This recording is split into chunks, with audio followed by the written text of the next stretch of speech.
You know that feeling? You look in the mirror and realize an enemy has dug in on your territory. An illegal fat formation that has declared sovereignty right in the district of your gut. You poke it, you squeeze it, but it just sits there, getting bigger, and it seems to be laughing at you. You've declared war on it, and its only response is to jiggle like jello. Well, listen up, buddy, because you've been scammed like a first grader. The entire weight loss industry is built on a gigantic lie called spot reduction. If even one of those miracle massagers or waist trimmer belts actually worked, guys would be walking around with six-packs forged purely from laughing at the commercials. But don't be in a hurry to surrender and recognize the independence of your gut. A plan to overthrow this regime exists. Your organism is a state, and fat is its strategic reserve in case of famine, war, or apocalypse. And this state has a very distinct and boringly logical prime minister, your brain, who couldn't care less about your beach ambitions. When the country needs energy, he doesn't run to crack open the most valuable and heavily guarded warehouse, your belly. No, first he'll empty the simpler, closer warehouses. A little from the face, a pinch from the arms, a handful from the calves.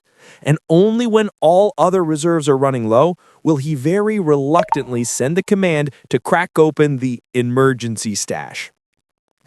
This is exactly why 99% of dieters fail the mission. They start bombing the main bunker, and when it doesn't yield, they panic and sign a shameful truce, not knowing that capitulation was just around the corner. Now, here is the most interesting part. Why is this main bunker so impregnable? It's not just genetics. Scientists in 2024 have confirmed what we've suspected. Stubborn fat zones actually have a biological defense system. It's about alpha-2 adrenergic receptors. Think of them as the guards that lock the doors to fat cells and tell them not to release energy. Men have a massive concentration of these lockdown receptors right in the belly area.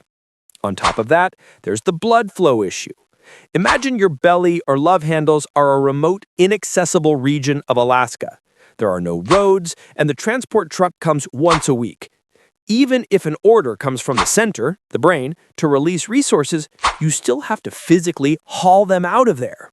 The hormones responsible for breaking down fat, catecholamines, simply cannot get there effectively because the blood flow in visceral fat is significantly lower than in other tissues.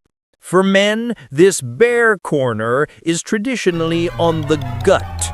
Nature apparently thinks a solid belly adds status. For women, it's the hips and glutes. That's your personal geography, and you have to reckon with it. We had this character, Mikey, at our gym in South Philly. He sincerely believed that if he did 500 leg raises a day, the lower part of his stomach would evaporate. He puffed, he sweated, he turned red, but his muffin top stayed right where it was.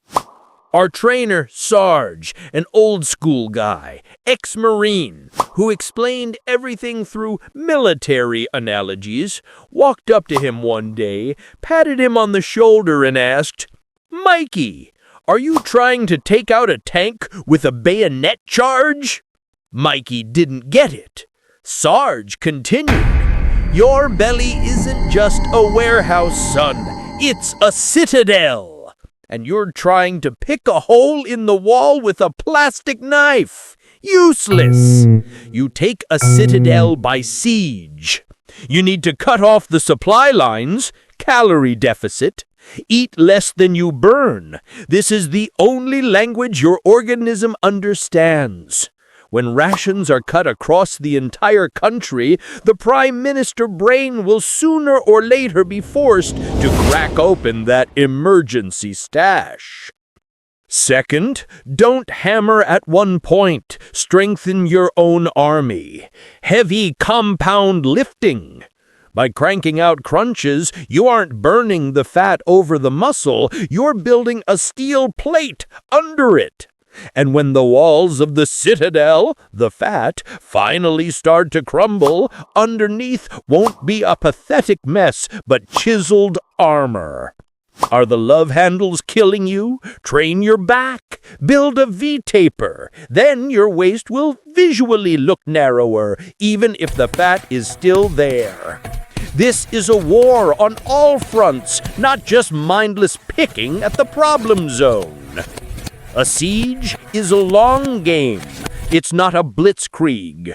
Your organism will resist. It will cheat. It will drive you into depression, slipping you dreams of pepperoni pizza. But if you methodically and stubbornly continue, it won't have a choice. The fat will surrender. It is obligated to do so by all laws of physics and biology. Most guys quit a week before the breakthrough. Don't be like most guys. Press the attack. Did you like this debriefing? Do you want more truth about how your body actually works without the fluff and marketing BS? Then your royal like and a subscription to the channel are the best ammo for our magazine. Help us continue to bring the light of truth to the masses.